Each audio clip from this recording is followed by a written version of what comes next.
Hai, ini saya Syamsul Alam dari syamsulalam.net.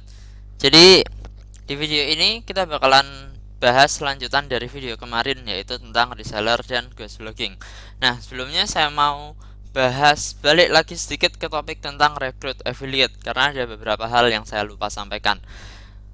Untuk rekrut affiliate ya, hal ini bisa Anda lakukan dengan beberapa cara ya. Jadi yang pertama adalah Anda bisa join, cara paling gampang adalah Anda join affiliate program yang sesuai dengan industri Anda. Saya tahu mungkin di topik ini ya, orang lain yang punya traffic ini, di topik ini cara dapat traffic dengan cara bantuan orang lain ini mungkin nggak bisa di beberapa industri gitu ya.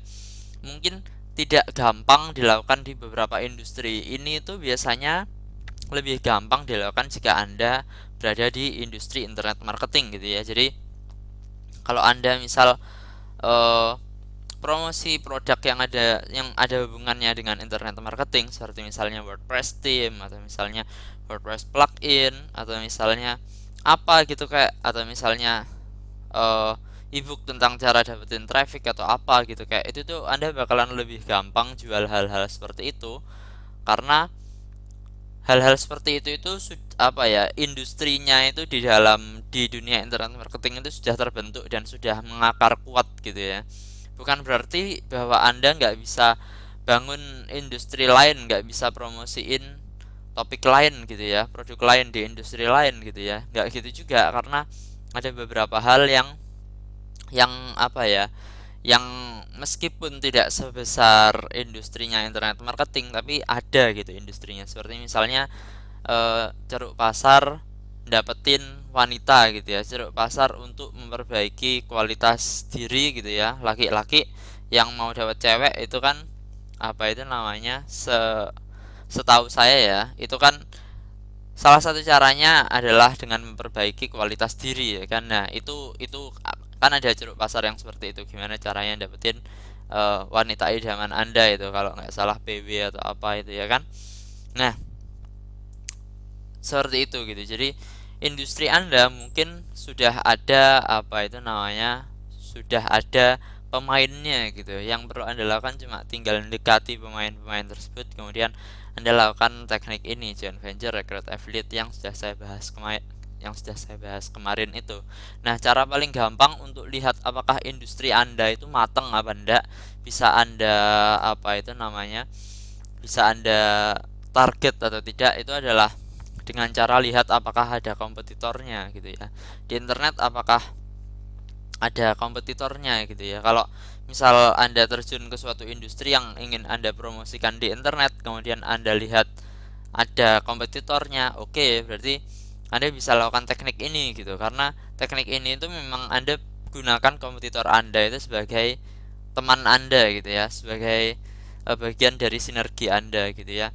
Nah, kalau misal nggak ada kompetitornya gimana dong? Ya malah lebih gampang lagi kan. Anda lihat aja video saya tentang SEO, kemudian Anda ranking di Google gitu. Jadi cuma satu-satunya yang ranking di Google gitu ya. Anda dominasi halaman pertama dengan SEO gitu. Dan ya sudah, Anda sudah nggak perlu pusing lagi dengan traffic gitu ya. Nah, di video ini kita bakalan bahas lebih lanjut tentang reseller dan ghost blogging gitu ya. Nah, beda bedanya dengan dua teknik sebelumnya, yaitu joint venture dan recruit affiliate, adalah bahwa mungkin teknik ini Anda bakalan dapat trafficnya kecil gitu ya, nggak sebanyak kalau Anda misal joint venture atau recruit affiliate gitu ya, nggak bisa masif secara cepat gitu ya. Tapi kalau Anda ngelakuin ini gitu, nanti bakalan ada bekasnya gitu ya, nanti itu bakalan bertahan lama gitu proses promosi Anda gitu ya. Jadi Anda nggak dapat sekarang banyak, kemudian setelah beberapa minggu atau beberapa bulan nggak ada sama sekali, nggak gitu gitu. Kalau Anda nerapin ini reseller dan ghost blogging, maka hari ini ada dikit, besok ada lagi, besok ada lagi, besok ada lagi gitu. Dan nanti bakalan semakin membesar gitu ya. Nah, tentu saja yang paling bagus adalah dengan cara mengintegrasikan keempat hal ini gitu ya. Tentu saja mungkin untuk yang reseller ini mungkin nggak semua industri bisa ya. Biasanya industri yang bisa itu adalah industri yang misal apa ya, produk informasi itu biasanya ada resellernya, software itu biasanya ada resellernya, Kemudian fashion gitu ya, seperti misalnya baju itu biasanya ada reseller dan ada dropshipnya. Seperti misal parfum itu juga, hal-hal seperti itu biasanya ada reseller atau dropshipnya. Nah, untuk reseller ini sebenarnya kurang lebih sama kayak joint venture, cuma dia lebih apa ya, nggak sekali lagi seperti yang saya bilang, nggak bisa masif gitu ya, karena apa ya, kalau joint venture itu mereka ya, si si orang GV-nya itu, mereka itu ngepromosiin langsung ke Anda gitu ya. Mereka langsung ngepromosiin ke Anda gitu ya. Dan biasanya karena mereka langsung ngepromosiin ke Anda gitu ya, Anda kan sumbernya gitu ya. Anda adalah yang punya, Anda adalah pusatnya gitu, yang punya apa ya, kuantitas paling banyak dari produk Anda gitu ya. Entah itu produk digital atau produk non digital ya, atau produk fisik ya. Kalau affiliate ya, kalau ada affiliate atau partner joint venture Anda ngepromosiin langsung ke Anda, di mana Anda itu sumbernya, tentu saja bisa langsung banyak gitu ya kan. Bisa langsung banyak gitu. Anda bisa langsung jual banyak sesuai jumlah barang yang saat ini Anda punya gitu. Apalagi kalau produk informasi gitu ya, produk digital gitu ya, kan bisa tak terbatas gitu ya potensi Anda untuk menghasilkan penjualan dari yang dipromosiin oleh joint venture dan affiliate Anda itu nggak terbatas gitu. Sebanyak yang bisa mereka berikan ke Anda gitu ya. Nah, kalau kalau kalau reseller ini sistemnya kan seperti ini. Jadi mereka beli beberapa hal dulu ke Anda gitu ya. Mereka entah beli, misal untuk produk fashion ya, misal untuk produk fashion, katakanlah Anda misal sebagai apa ya, misal Anda importir apa gitu, importir misal importir baju impor dari Jepang, dari Cina, dari Korea seperti itu ya. Kemudian Anda jual di Indonesia gitu ya. Misal Anda punya markas di Jakarta gitu ya, dan Anda nyediakan akses untuk orang-orang untuk jadi reseller Anda gitu ya. Nah, ketika Anda nyediain hal seperti itu gitu, ketika Anda eh, bikin apa ya, bikin biar orang itu bisa jadi reseller. Nah, ketika orang yang jadi reseller itu, ketika mereka mau menjualkan barang Anda, tentu saja mereka harus beli dulu ya kan dari Anda gitu ya kan. Dan mereka biasanya itu nggak bisa beli banyak gitu ya, karena terbatas yang bisa dilakukan oleh satu orang gitu. Jadi mereka mungkin cuma ngestok misal 3 lusin, 2 lusin, atau berapa lusin gitu ya, yang sesuai yang mereka bisa beli atau yang Anda persyaratkan gitu ya. Kemudian ya sudah gitu, mereka nanti bakalan melakukan cara mereka sendiri gitu untuk ngejualin item tersebut gitu ya. Nah, itu adalah cara yang bagus untuk menaikin penjualan gitu ya. Itu adalah cara bagus untuk naikin penjualan. Dan kalau Anda reseller ya, kalau Anda reseller kan brand Anda itu masih apa ya, brand yang dijual oleh para reseller Anda itu kan masih mengandung brand Anda gitu ya. Jadi entah ketika mereka bikin blog, atau entah ketika mereka bikin web gratisan atau apa gitu, itu ada nama Anda gitu, dan itu jadi promosi yang berbekas gitu ya. Itu nanti nggak bakalan hilang gitu. Bahkan ada kemungkinan apa itu namanya, ketika reseller Anda itu promosi tentang produk mereka ya, mereka sebenarnya ngepromosiin produk mereka sendiri yang pengen mereka jual gitu ya. Tapi berhubung di situsnya itu ada brand Anda gitu, bisa jadi orang-orang tersebut loncat langsung ke situs utama Anda gitu ya. Sehingga apa itu namanya, loncat langsung ke situs utama Anda, sehingga akhirnya mereka beli langsung ke Anda gitu ya. Jadi itu enaknya reseller enaknya di situ. Tapi seperti yang tadi saya bilang, prosesnya agak lama, dan yang Anda dapatkan nggak bisa langsung banyak gitu, kecuali Anda punya apa ya, program pemasaran yang terstruktur bagus gitu ya, untuk ngedapetin banyak reseller sekaligus gitu ya. Mungkin kalau gitu mungkin Anda bisa langsung dapat traffic banyak, dapat sales banyak gitu ya.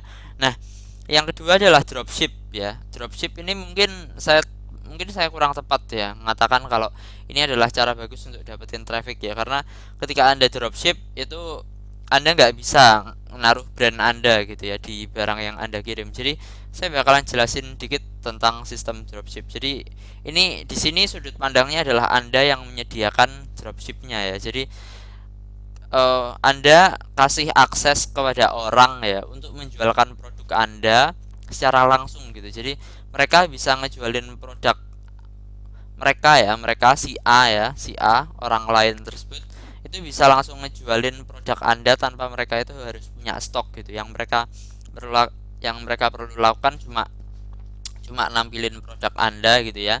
Cuma nampilin produk Anda, kemudian mereka nanti terima order, mereka yang terima uang, oke.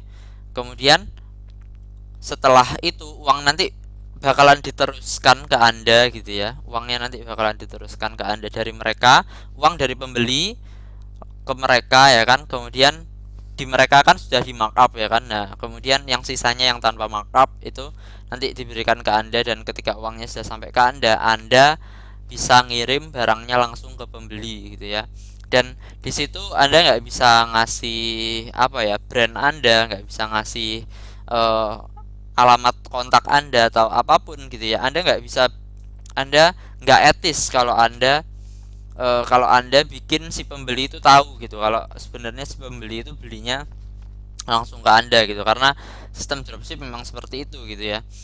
Kalau mereka tahu apa itu namanya, kalau mereka tahu tentu saja si pembeli itu bakalan langsung beli dari Anda gitu ya, yang bahkan lebih murah tanpa markup ya kan. Tapi kalau seperti itu nanti para dropship Anda bakalan lari semua gitu ya. Kalau para dropship Anda lari semua ya nggak ada yang promosi lagi untuk Anda gitu ya. Jadi untuk dropship ini bagus untuk menjaga kelangsungan sales gitu ya, bagus untuk menjaga kelangsungan sales.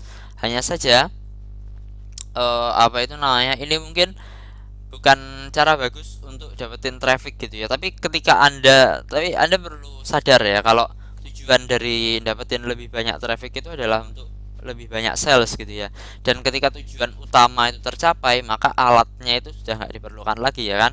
Tujuan utamanya apa? Dapetin sales ya kan. Alatnya apa? Ya dapetin sebanyak mungkin traffic. Dari situ, dari banyak traffic maka dikonvert jadi pembeli ya kan, gitu kan. Tapi kalau sudah banyak sales ya sudah gitu, ya sudah, fokus saja ke lebih banyak sales gitu. Ya nggak apa-apa Anda dapetin traffic lagi, tapi kalau Anda sudah dapat sales ya itu lebih baik gitu daripada hanya dapat sekedar traffic gitu ya. Oke, kita bakalan lanjut ke guest blogging gitu ya. Untuk untuk untuk guest blogging ini juga sebenarnya ini bisa untuk banyak industri gitu ya. Tapi industri yang umum itu adalah industri fashion, industri produk kecantikan ya, seperti misalnya parfum atau misal sabun, atau misal sabun sabun kecantikan itu ya. Kemudian apa ya, minyak ya, jadi minyak untuk melembabkan kulit atau apa itu yang bikin kulit bagus atau apa itu. Jadi lebih banyak umum di industri seperti itu. Juga di industri internet marketing tentunya, karena industri internet marketing kan ya tempatnya ini semua gitu ya. Jadi proses dari guest blogging itu gimana sih? Simpel aja ya, Anda cari blogger potensial gitu ya. Anda cari blogger yang kira-kira di blog mereka itu banyak pembaca, yang pembacanya itu apa ya, pembacanya itu sesuai dengan calon pelanggan Anda gitu. Kalau misal Anda jualan produk tentang traffic ya, Anda jualan produk tentang traffic, atau misal saya ini kan punya video tutorial tentang traffic nih yang saya bagiin ke Anda ini.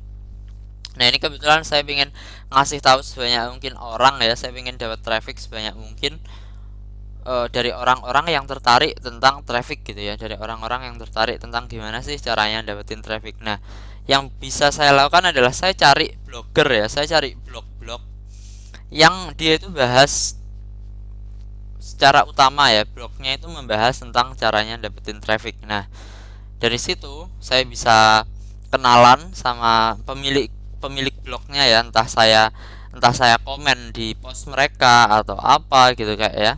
Jadi intinya adalah saya kenalan dengan pemilik blognya ya.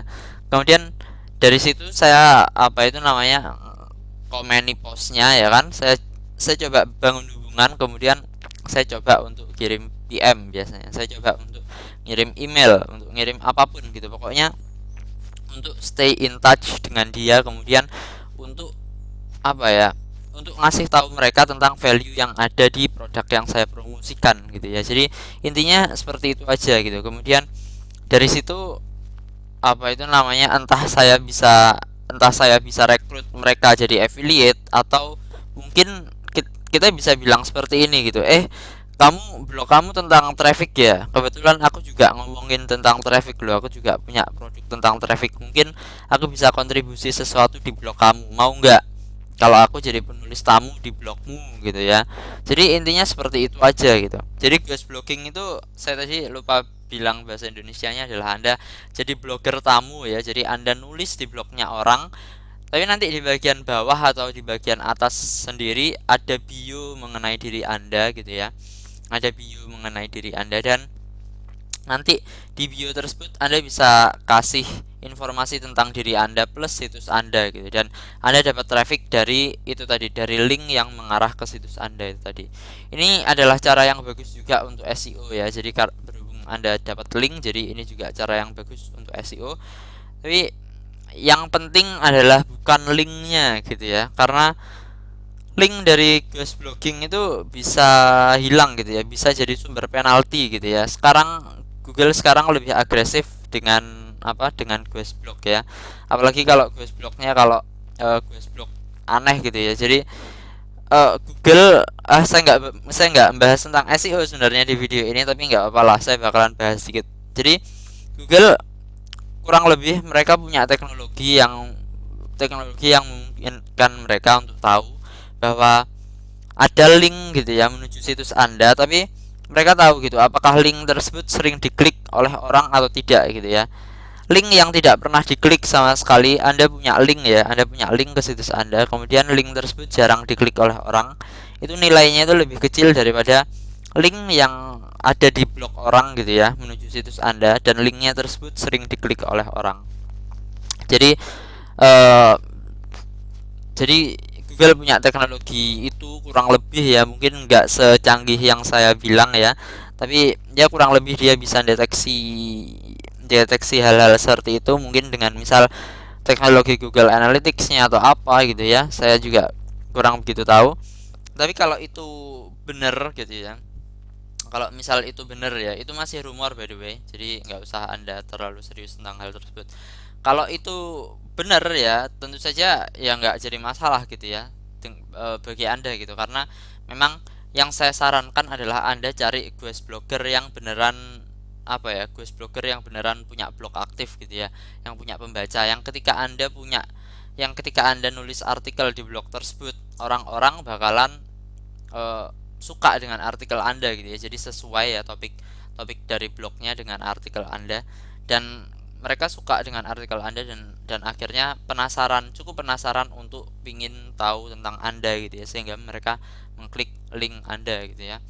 Jadi tahapannya kurang lebih seperti itu untuk ghost blogging. Tahapan generalnya seperti itu. Gimana caranya cari blog? Gimana caranya cari blog yang topik dengan kita? Caranya tentu saja Anda ketika aja di Google gitu ya, misalnya Anda misal cari blog tentang internet marketing gitu ya, blog internet marketing untuk pemula gitu misalnya. Anda ingin cari blog tentang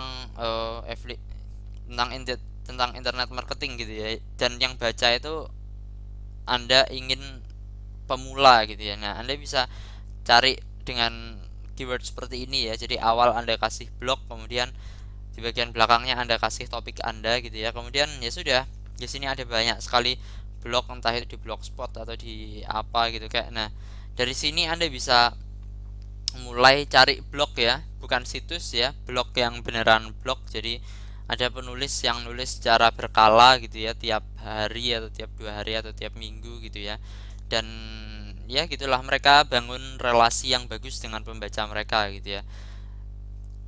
Jangan situs gitu ya, kalau situs lebih, tentu saja Anda nggak bisa ghost blogging yang pertama di situs tersebut, dan lebih sulit bagi Anda untuk kayak nge-approach gitu ya, untuk mendekati si pemilik situs tersebut gitu, daripada pemilik blog. Pemilik blog itu lebih gampang untuk didekati. Jadi saya rasa sekian dari saya Syamsul Alam dari syamsulalam.net. Video ini sekian. Mungkin bakalan ada video pendamping lain sebagai tambahan dari video ini, tapi itu untuk nanti. Oke, saya Syamsul Alam dari syamsulalam.net. Terima kasih dan salam senyum.